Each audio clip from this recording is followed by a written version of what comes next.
এর আগের ভিডিওতে আমাদের 16 পর্যন্ত অঙ্কগুলো হয়েছিল। আজ আমি তোমাদেরকে 17 থেকে করাবো। দেখো 17 অঙ্কটা কী বলছে। রেখা দিদি তার সঞ্চিত অর্থের 10,000 টাকা দুটি আলাদা ব্যাংকে ভাগ করে একই সময় জমা দিলেন। একটি ব্যাংকে সরল সুদের হার বলেছে 6%, অন্য ব্যাংকে সরল সুদের হার বলে 7%। 2 বছর পর তিনি সুদ পাওয়া মোট 1,280 টাকা পেলেন। ঠিক আছে, তাহলে তিনি কোন ব্যাংকে কত টাকা জমা দিয়েছেন? এখানে দুটো ব্যাংকের কথা বলা আছে, একটা প্রথম ব্যাংক ধরে নাও, একটা তুমি দ্বিতীয় ব্যাংক ধরে নাও। তো তুমি প্রথম ব্যাংকে X টাকা তিনি জমা রেখেছিল। তো প্রথম ব্যাংকের ক্ষেত্রে আমরা তোমাকে বের করি। প্রথমে দেখো, প্রথম ব্যাংক এর ক্ষেত্রে প্রথম ব্যাংকের ক্ষেত্রে আসল কত ধরলাম তুমি X, আসল P সমান X। তো X টাকা সে প্রথম ব্যাংকে জমা দিয়েছিল। ঠিক আছে, এবার বলেছে প্রথম ব্যাংকের সুদের হার কত বলেছে 6%। তো সুদের হার আর সমান কত বলেছে 6%। ঠিক আছে, এবার তোমাকে বলেছে সময় 2 বছর, সময় T সমান কত হবে 2 বছর। ঠিক আছে, তা আমাদের সূত্র প্রয়োগ করি, I সমান P/T/100 বা I সমান কত হবে, P ধরেছি আমি X ইন্টু আর মানে 6 2/100 সমান কত হবে 12X/100 টাকা। ঠিক আছে, এটা প্রথম ব্যাংকে কিন্তু সুদ। এবার দ্বিতীয় ব্যাংকের ক্ষেত্রে আমরা বের করি। দ্বিতীয়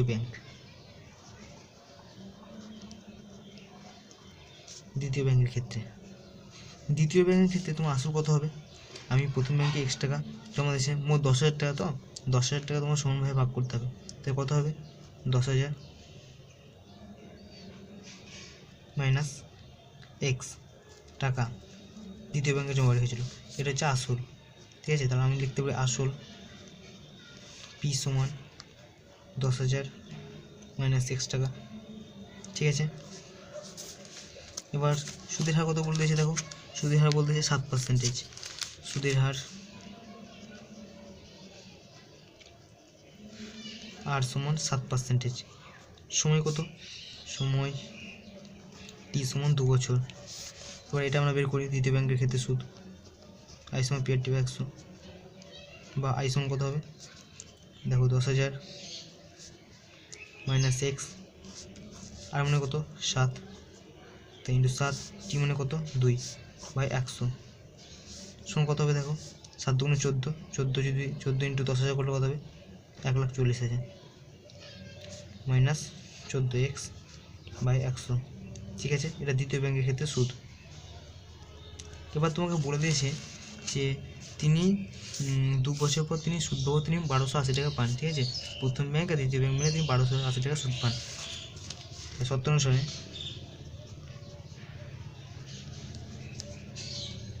কত হবে 12X/100 প্লাস 1,40,000 মাইনাস 14X/100 সমান কত হবে তোমার, সমান হবে আমাদের 1,280।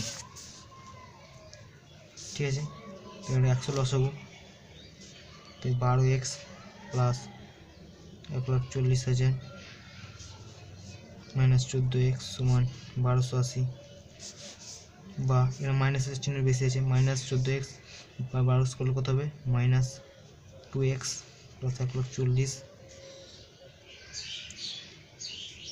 সমান কত হবে, এটা গুণ করলে কোনোগুণই 1,280 এর দুটো শূন্য। ঠিক আছে, বা মাইনাস 2X সমান 1,28,000 মাইনাস 1,40,000।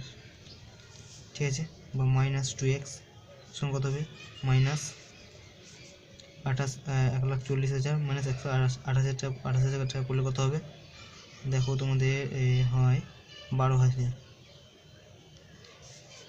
ঠিক আছে, মাইনাসের পাশে কেটে দিলাম, বা X সমান কত হবে 12,000/2 সমান কত হবে 6,000 টাকা। তাহলে 6,000 টাকা হচ্ছে এটা কোথা X এর মান বের হলো 6,000 টাকা। প্রথম ব্যাংকে তিনি দিয়েছিলেন 6,000 টাকা, তারপর আমি প্রথম ব্যাংকে ধরেছি কত, তিনি 6,000 টাকা জমা দিয়েছিলেন। ঠিক আছে, তো প্রথম ব্যাংকে তিনি 6,000 টাকা জমা দিয়েছিলেন। আর দ্বিতীয় ব্যাংকে কত ধরেছি, দ্বিতীয় ব্যাংকে তিনি দেখো এখানে রয়েছে দ্বিতীয় ব্যাংকে 10,000 মাইনাস 6, 10,000 মাইনাস 6,000 সমান কত হবে 4,000 টাকা। দেখো মোট করে দেখো 6,000 প্লাস 4,000 মোট হচ্ছে 10,000 টাকা। ঠিক আছে, তাহলে আমাদের উত্তর এলো কিন্তু। চলো, আর তোমরা যদি বুঝতে না পারো তোমরা কমেন্টে জানাও। আর তোমাদের আমার চ্যানেলটা যদি, আমার ভিডিওগুলো যদি বুঝতে পারো ভালো করে, তাহলে তোমরা লাইক করো এবং চ্যানেলটি সাবস্ক্রাইব করো। চলো এবার দেখা যায় 18 নম্বর অঙ্কটা।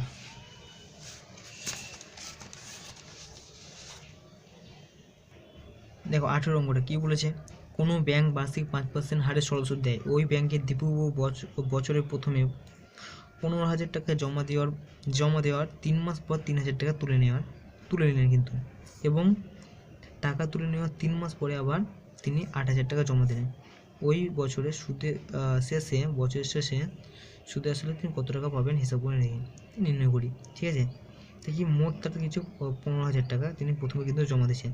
তো প্রথমে আমার আসল কত হবে 15,000, সুদের হার কত 5% সুদের হার করে দিয়েছে। তবে প্রথমে তো দেখি, দেখো 18 অঙ্কটা। তো প্রথমে আসল, এটা পি দিয়ে ডিনোট করি, কত বলেছে 15,000। ঠিক আছে, আর সুদের হার কত বলছে, বার্ষিক সুদের হার সমান বলছে 5%। দেখো 3 মাস পরে, তাহলে এই 3 মাস পরে 3,000 টাকা তুলে নেয়। তার মানে কি 3 মাস এটা খেটেছে, এই 15,000 টাকা কত টাকা খেটেছে 3 মাস। তার সময় টি সমান 3 মাস। আর আমি বলেছিলাম মাস দিন থাকলে সবসময় কি বছরে কনভার্ট করতে। তা 3 মাস সমান কত বছর হবে, 3/12 বছর। যদি আমি কাটাকুটি করি, 3 কি 3, 3 4 12 সমান 1/4 বছর। ঠিক আছে, এবার তোমরা সূত্র প্রয়োগ করো, আই সমান PR/100, বা আই সমান কী হবে, পি মানে কত 15,000, আর মানে কত 5, এবং টি মানে কত বলেছে 1/4। ঠিক আছে, 100/4টা কিন্তু আমাদের নিচে হবে, আমাদের সুবিধার্থে নিচে বসানো 2 1 2।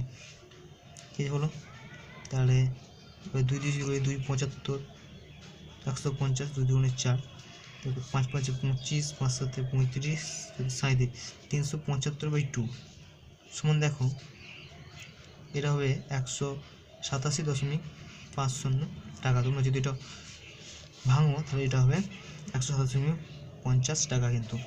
ঠিক আছে, এবার বলেছে দেখো 3 মাস পরে তিনি 3,000 টাকা তুলে নিলেন। ঠিক আছে, 3,000 টাকা তুলে নেন। তো 3,000 টাকা 15,000 টাকা যদি 3,000 টাকা তুলে নেন, এবার আসল পিছন কত হবে, 15,000 টাকা থেকে 3,000 তুলে নিয়েছেন, 15,000 মাইনাস 3,000 কত হবে, তার 12,000 টাকা নিশ্চয় টাকা হলো। এবার সুদের হার কত, আর সমান হচ্ছে 5%। ঠিক আছে, এবার দেখো 3 মাস বলছে 3 মাস পরে 3,000 টাকা তুলে নেন, তাহলে আবার তাহলে আমাদের সময় কত হবে, সময় টি সমান 3 বছর। ঠিক আছে, 3 বছর 3 মাস, 3 মাস সমান 3/12 বছর, 1/4 বছর। ঠিক আছে, এবার তোমরা সূত্র প্রয়োগ করো, PR/100, আই সমান কত হবে 12,000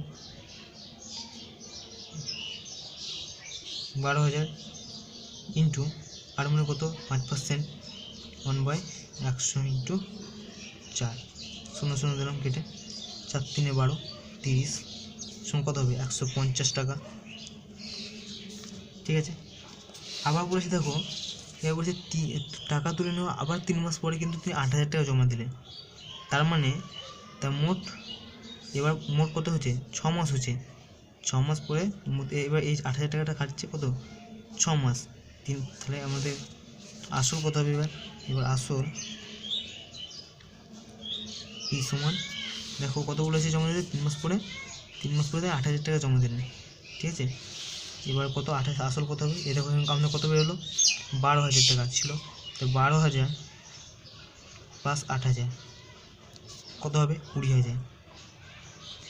20,000 টাকা এবার আসুন, ঠিক আছে। এবার সময় সুদের হার একই আছে, আর সময় হচ্ছে 3 মাস, সুদের হার সময় হচ্ছে 5%। এবার সময়টা দেখো, সময়টা কী হবে, সময় টি সমান, এবার এই টাকাটা কত মাস কাটবে? এই টাকাটা কাটবে 3 মাস পরে, পুরোটা বছর কাটবে, তো 12 মাসে 1 বছর, তার জন্য টাকাটা কত কাটবে? ধরো লাস্টে এটা পুরো দেখবেন 6 মাস, 6/12 সমান 1/2 বছর, ঠিক আছে। এবার দেখো সূত্র প্রয়োগ করো, আই সমান PRT/100, পি মানে কত? 20,000, আর মানে কত? 5, কি মানে কত? 1/2, ঠিক আছে। 2 0 দেখো কেটে দিলাম, 2 100 200 সমান 500 টাকা। তাহলে আমাদের মোট এবার কি বলেছে, ওই বছর থেকে সুদে আসলে কত টাকা পাবে। তাহলে আমরা কত সুদ পেলাম? মোট সুদ কত হলো?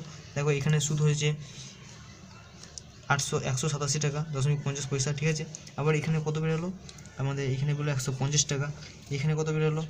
আর 500 টাকা। তাহলে মোট সুদ সমান কত হবে? মোট সুদ সমান, দেখো প্রথমে ছিল 12,000, প্রথমে ছিল 187.50, তারপরে 150,